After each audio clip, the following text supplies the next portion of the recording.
Happy Sunday. We're heading into the Advent season, and I'm certain there will be many great Advent messages out there, but I kind of felt called to take my lead up messages to the holidays in a slightly different direction.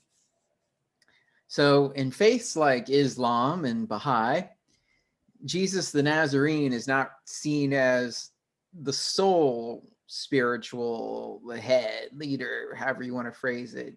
He's seen as a prophet, one in a long line of prophets, touched by the voice of God to speak and to lead humanity in the ways of the Lord. In Islam, there's Abraham and Moses and Muhammad, but Jesus is a step in that line. And Baha'i, they add even more, like Buddha is in there and everything too.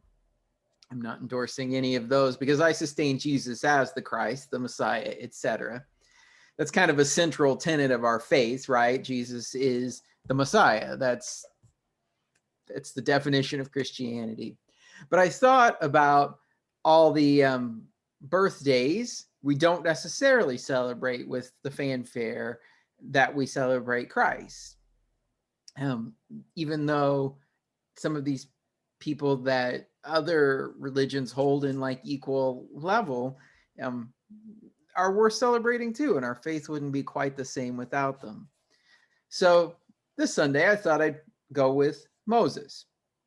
As we mentioned, he's a prophet in quite a few faiths. Abraham obviously being the founder of the Abrahamic faiths, but without Moses, there would be no Abrahamic faiths as we understand them. According to 2nd Nephi and Joseph Smith's inspired Genesis, and since I'm filming these somewhat for a Community of Christ audience, I think you're probably familiar with the inspired version of the Bible that Joseph Smith did. I believe Community of Christ still owns the rights to it, but it was Joseph Smith working back through a King James Bible, and then as called by the Lord, he kind of added in revelations and things. So according to 2nd Nephi and Joseph Smith's inspired Genesis, Joseph of Egypt prophesied about Moses and his spokesman Aaron several centuries before Moses' birth. He prophesied that Moses would deliver Israel from Egypt by smiting the waters of the Red Sea, and that Moses would receive the law from the hand of the Lord. So that was Joseph of Egypt, meaning the Technicolor Dreamcoat, prophesied about Moses and what Moses would do, and that he would be this liberator. Like Jesus, Moses didn't appear in isolation, just kind of out of nowhere. He was a prophet foretold, a liberator prophesied to the Jewish people to come and bring them out from bondage. So Moses, in his own way, followed a similar arc there. Born into a humble Jewish family in Egypt, Moses' life was immediately threatened when Pharaoh ordered all Hebrew male infants drowned in the Nile, much like Herod did with Jesus' birth.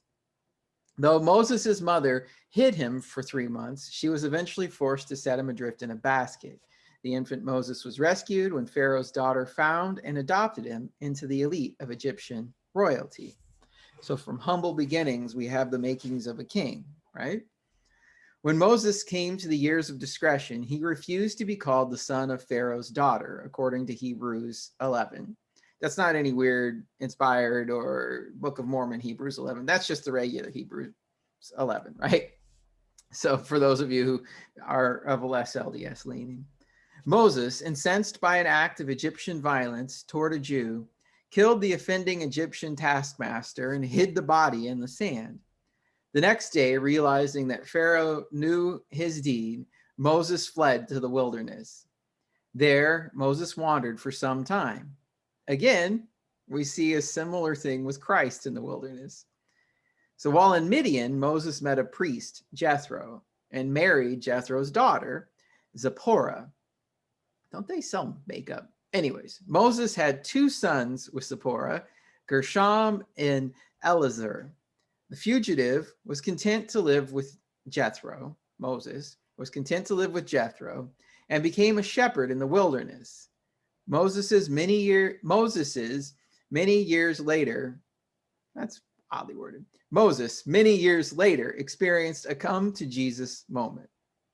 So Moses, born of poverty in a Jewish family, taken into the Egyptian court, realizes his ancestry, decides he's not going to be Egyptian, rejects that, wanders out into the wilderness, falls in with this kind of nomadic group, becomes a shepherd with them. And then years later, he's been a shepherd, he's had these two sons, he has this come to Jesus moment. In the wilderness, Moses discovers a burning bush. And within the burning bush is the voice of Jehovah. And now, going back to LDS tradition, this is specifically Jehovah as in the Son. This is, LDS is non-Trinitarian, but if we were to look at the Trinity, the Father, the Son, and the Holy Ghost, this is the Son, spoke from the burning bush, commanding Moses to return to Egypt with the message of liberation for the Israelite slaves. Moses returns and meets with his older brother Aaron along the way. Despite the impressive signs Moses brings into Egypt with him, the Egyptians only respond with increased labor for their captives. Like the Romans and Pharisees would later with Christ, the Egyptians weren't impressed by the miracles following in Moses' wake. Before Moses returned to Egypt, he was caught up to a high mountain and saw God face to face, and was shown the workmanship of God's hands. Moses was told he was in the similitude of Jesus Christ, meaning he was like unto, he was similar to Jesus Christ. And even further, God said to Moses, "And in a day when the children of men shall esteem my words as naught, and take many of them from the book which thou shalt write, behold, I will raise up another like unto thee, and they shall be had again among the children of men, among as many as shall believe." So we see the prophecy that Moses is a piece of a line, and then Christ is a piece of a line, because on the days when Moses' book is failing, another will rise.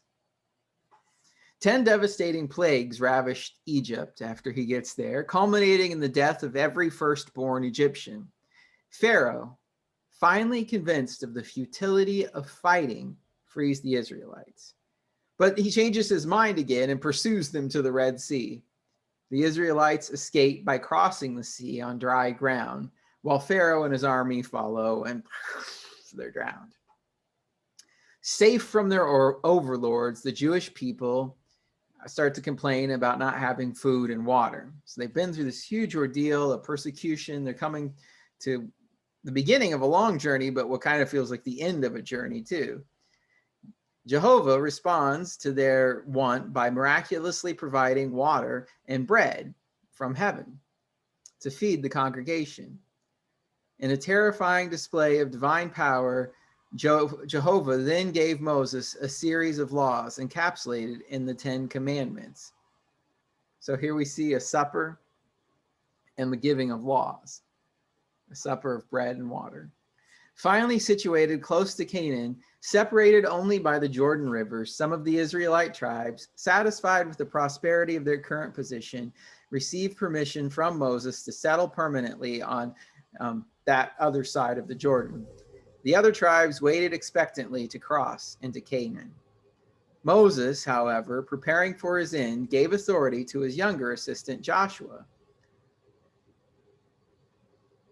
Moses then delivered a series of orations to the Israelites, pleading with them to love and serve Jehovah. Moses then tells the Israelite people of a prophet like unto him who would come to lead them later. And it's understood in our tradition that this prophet was Jesus Christ. So again, I'm just kind of establishing this narrative. We focus on Jesus, as we should. Jesus is the reason, right? But he doesn't exist in isolation. There's prophets all around, backwards and forwards in history. After prophesying about Jesus Christ, Moses heads out by himself to ascend Mount Nebo on the border of Canaan. After surveying the promised land, Moses is translated. He's raised up beyond mortal being and does not experience death or burial. That's according to LDS tradition. There are other traditions that say he died and was buried, but our tradition is that he's translated. It's an important note, too, though, in contextualizing why Christ is extra special, because we do have some of these prophets that don't die. Christ did die, and then he got better. So Moses didn't defeat death. He just skipped it. I'll admit that I borrowed this next paragraph here that I'm about to read from an LDS source, but I think it resonates and encapsulates the preceding story really well. So these aren't my own words. I borrowed this, but I think it works well. Moses was raised as a prince in Egypt. He was well educated and revered as a great organizer and leader. However, as a result of his mountaintop experience, he comprehended new concepts that he had never before considered. This transfiguration and vision that the Lord gave to Moses elevated Moses's view of many things. He saw a new eternal perspective with spiritual eyes. He understood that worlds without number were created, that many worlds had passed away, many now stood, and other worlds would yet come into existence. The vistas of Moses's vision were expanded to behold God's intended purpose for mankind's existence. For behold, this is my work and my glory, to bring to pass the immortality and eternal life of man.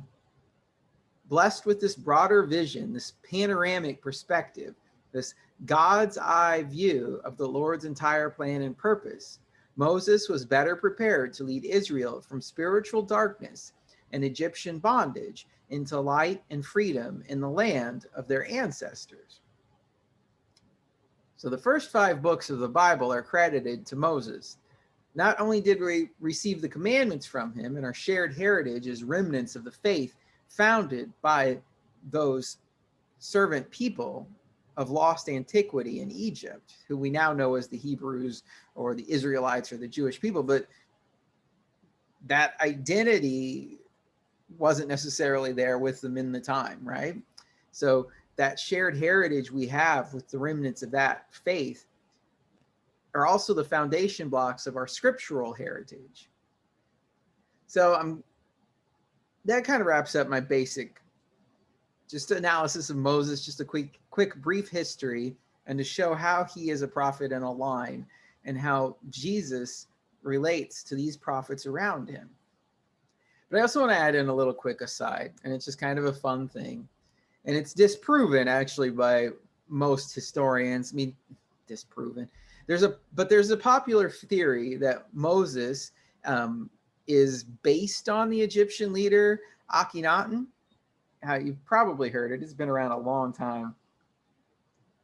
Sigmund Freud even wrote a book about it, or at least a piece about it. Akhenaten was an Egyptian monarch who ruled around 1300 BCE. His statues look really different from other Egyptian pharaohs, as though he's like from a different, at least lineage, if not even different race. He looks racially very different from the other pharaohs. If you've seen a pharaoh on a sarcophagus, you know, like the face that they carve into it, and then you look at Akhenaten, go Google him. He looks totally different, and different than the pharaohs right around him too, than the one that came before and the one that came after him. So he's of this like different race pharaoh, or at least ruler. And he was all but wiped out from the Egyptian records for having had, at the time were considered very strange religious beliefs. Akhenaten disenfranchised all Egyptian temples that worshipped other gods and said there was only one god deserving of worship, which was Aten, which literally the sun, or the god of light. Now, historians will tell you this is not monotheism, because he did not reject like that there were other gods. He didn't say, oh no, the crocodile god and the jackal god, they don't exist. There's only Aten. Akhenaten just said that you could only worship Aten, that Aten was the only god worthy of worship. So technically not monotheism. But I mean, I feel like you're kind of splitting hairs there, right? It's definitely a proto form of monotheism because it's about this one central God, the God of light. One of the few surviving bits of Akhenaten's religion is a hymn, and it goes, "Men had slept like the dead. Now they lift their arms in praise. Birds fly, fish leap, plants bloom, and work begins. Aten creates the sun in the mother's womb, the seed in men, and has generated all life. He has distinguished the races, their natures, tongues, and skins, and fulfills the needs of all. Aten made the Nile in Egypt and rain like a heavenly Nile in foreign lands. He has a million forms according to the time of day, and from where he is seen, yet he is always the same." So that's a hymn that is credited to Akhenaten, that was part of his proto-monotheistic religion, worshiping only the God of light. And it's notably similar to Psalm 104. Now, some people have said that's because the translators were influenced by Psalm 104. I'm not going to lie, but it's similar. And worship of Aten disappeared with Akhenaten. He was the only Egyptian ruler who did this. And then he was kind of stricken from the records, and Aten was kind of stricken from the records. So I've added this little coda onto the end of today's message because I think it's easy to see these prophets as either wholly historical figures or only kind of, I hesitate to say fictional, but only just these like mythical beings without kind of finding this middle ground. Prophets do exist. They do. It's hard to track what they did for humanity or to separate them exactly from other figures close to them and legends and tales that attach to the prophet that maybe, maybe it was about Akhenaten. Maybe some of the things Jesus said are credited with saying were another prophet or another wise saying from that time. And so you can debunk all these things pretty easily, debunk a prophet, but prophets do and have existed. There really, truly was an Egyptian leader of some kind of different race or variant. He did not look like the other Egyptian leaders who shut down worship of multiple gods and asked that we only worship one God, God of light, for this brief period of time. That really did happen. Prophets do exist. And they are the voices we hear that move us toward God. I'll leave you on that note. I hope you have a wonderful week ahead as we launch into the December season and head towards Christmas and a celebration of our not just prophet, but Messiah. God bless.